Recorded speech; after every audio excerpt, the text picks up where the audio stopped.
Shalom, selamat pagi saudaraku yang dikasihi Tuhan Yesus.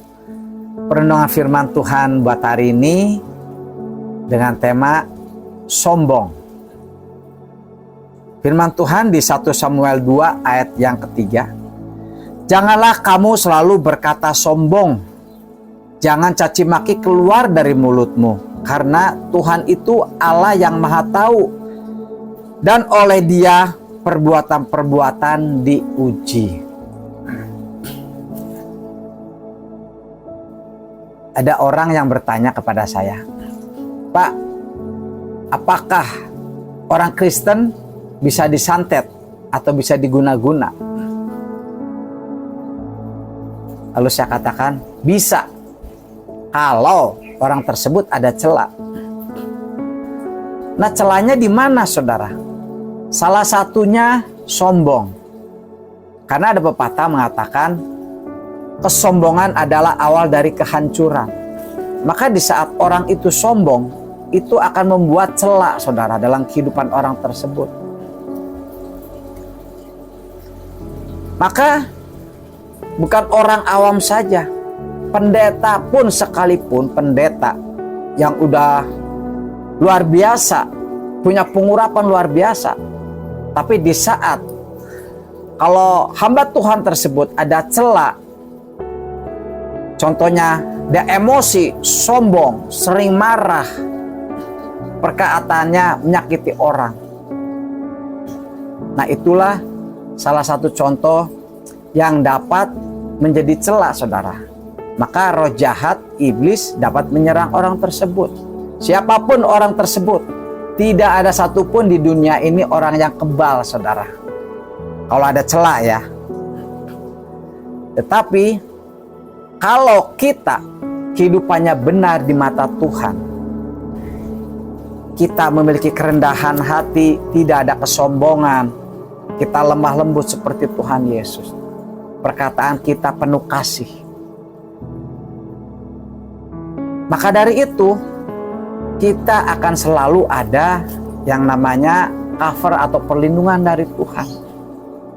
Di saat kita pagi hari, kita mengucap syukur kepada Tuhan, dan kita memuji menyembah Tuhan, kita membaca firman Tuhan, maka itulah yang akan menjadi kekuatan buat kita. Dan kita menyembah, kita ada pengurapan yang Tuhan berikan kepada kita.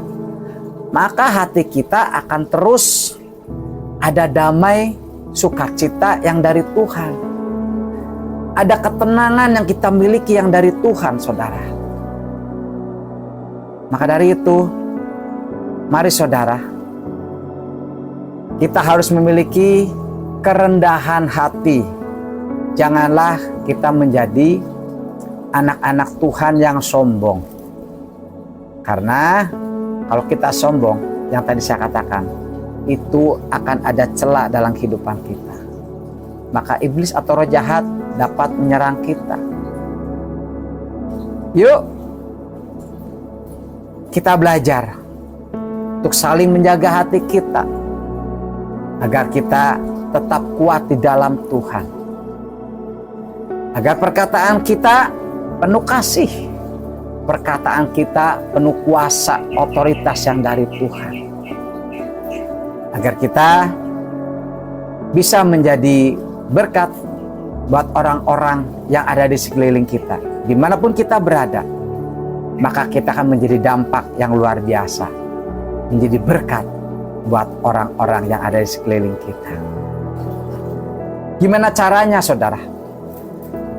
Di saat kita ada celah, di saat kita ada kesombongan, pertama, kita harus minta ampun kepada Tuhan. Seperti di firman Tuhan di 1 Yohanes 1 ayat yang ke-9. Jika kita mengakui dosa kita, maka Ia adalah setia dan adil, sehingga Ia akan mengampuni segala dosa kita dan menyucikan kita dari segala kejahatan. Amin, saudara. Yuk, saya mengajak agar kita terus untuk selalu menjaga hati kita, dan milikilah kerendahan hati, agar kita menjadi anak-anak yang dahsyat, yang luar biasa, yang punya kuasa otoritas yang dari Tuhan. Dalam perkataan kita, kuasa otoritas itu kita akan menjadi berkat dimanapun kita berada. Tuhan Yesus memberkati.